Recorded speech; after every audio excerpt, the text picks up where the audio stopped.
नमो अरिहन्ताणं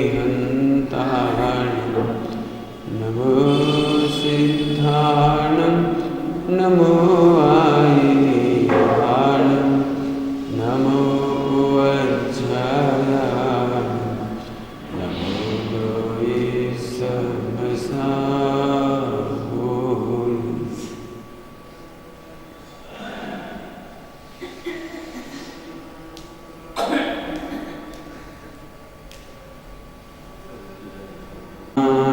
वीरो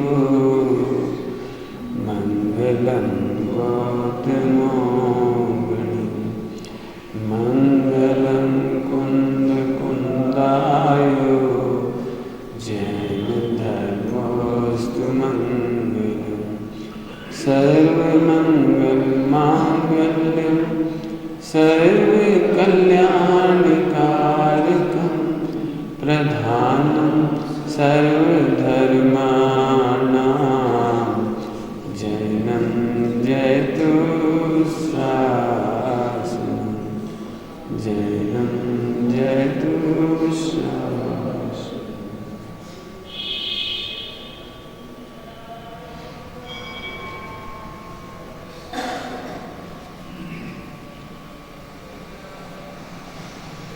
निर्जरा और मोक्ष पदार्थ की चर्चा भी करना चाहते हैं।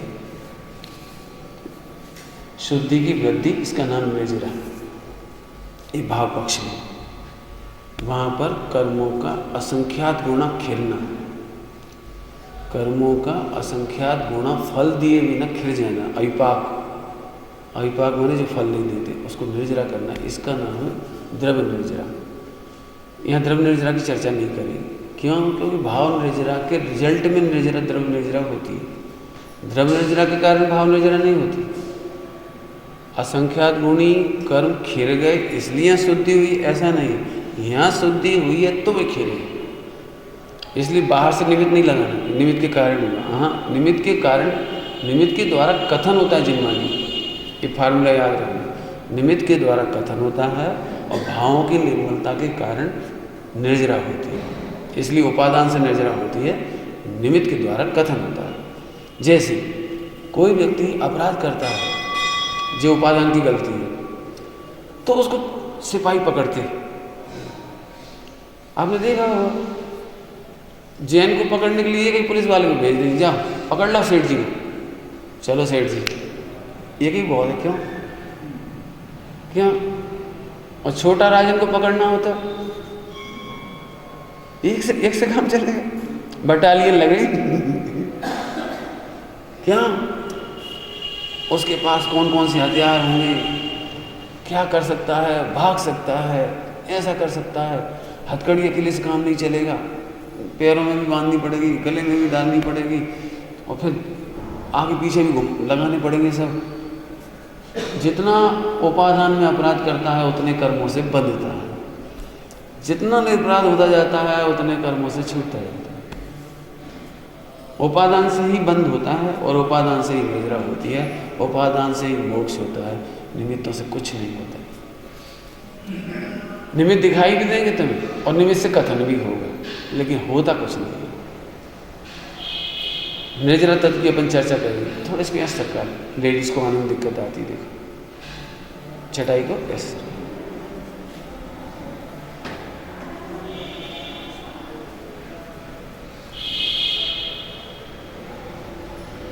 आए, निर्जरा से मैंने ऐसे समझो। तो आपने देखा होगा, कैदी को बंद किया, पहले सिंपल था तो सिंपल जेल में बंद कर दिया, तो बाद में बड़बड़ाने लगा, तोड़ फोड़ करने लगा, भोजन देने वाले और पुलिस वाले में थप्पड़ जड़ दिया। सुनो भैया, ऊपर की ग्रेड वाली जेल में बंद करो, नीचे की ग्रेड। फिर भी अपराध करे तो और बड़ी। आखिरी वाला तो ऐसा होता है 4x4 के कमरे में बंद कर दो इसे, कमरा नहीं 4x4 की, है ना, प्रकाश भी नहीं चला जाए इसके पास, कुछ नहीं होना चाहिए, हवा तक नहीं मिले, लगा दो बिल्कुल मशीन गन वाली।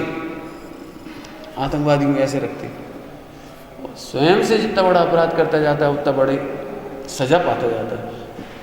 उल्टा भी होता है, जेलों में जाके पूछना, हम तो उसे बहुत बड़ा अपराधी समझ रहे थे, बंद बहुत बड़े नियम से करा, देखा बड़ा सज्जन है, खान पान रहन सहन आज्ञाकारी है। सुनो भाई, अब इसको थोड़ी छूट दो, सुनो इसकी हथकड़ी निकाल दो, थोड़ा घूमने दो इसे, एक काम करो भाई, कोई शिकायत नहीं आ रही, 1 महीने के अंदर इसको ऐसे ही काम करने दो, ऐसे होता जाता है। सुनो, आज 15 अगस्त है, जिनका आचरण अच्छा पाया गया उनकी जेल कम की जाए, अब कर सकते। सुनो भाई, बहुत अच्छा आचरण है, पता नहीं तुम कैसे फंस गए, ऊपर विचार किया गया तुम्हारे समस्त बैकग्राउंड और इस पर सब पर, तुम्हें मुक्त किया जाता है, ये तरीका है। जैसे यहाँ कर्मों में घटता है, ऐसे यहाँ घटता है। उन्होंने बड़ी बड़ी जेल हटा दी, इसलिए मुक्त नहीं हुआ वो बहुत सारे क्या क्या हटा दिए, वो बॉडीगार्ड क्या कहलाते थे, जो सुरक्षा, इसलिए मुक्त नहीं हुआ वो, अंदर के आचरण से मुक्त हुआ। ऐसे ही भाव, अभी गा रहे थे ना भजन, भाव के बिना भगवान नहीं मिलते। अब वो भाव क्या होगा, वो भाव कैसा होगा, अब निर्जरा की अपन चर्चा करेंगे। संख्यात गुणी निर्जरा, असंख्यात गुणी, अनंत गुणी निर्जरा। जब भी आप निर्जरा को करणानी में पढ़ोगे तो प्रकृतियों की तरफ से बताएगी, इतनी गुण श्रेणी निर्जरा हुई, ऐसी हुई, ऐसी हुई। वो हुई काहे से, वे चले गए इसलिए हम पवित्र हुए, 8 कर्म नष्ट हुए इसलिए मोक्ष हुआ, 8 कर्म नष्ट हुए इसलिए सिद्ध हुए। सोचो तो जरा, इस तरफ से कथन है। सुनो, स्वरूप की गहराई, गहराई, गंभीरता, लीनता, प्रचुरता, इससे मोक्ष हुआ है।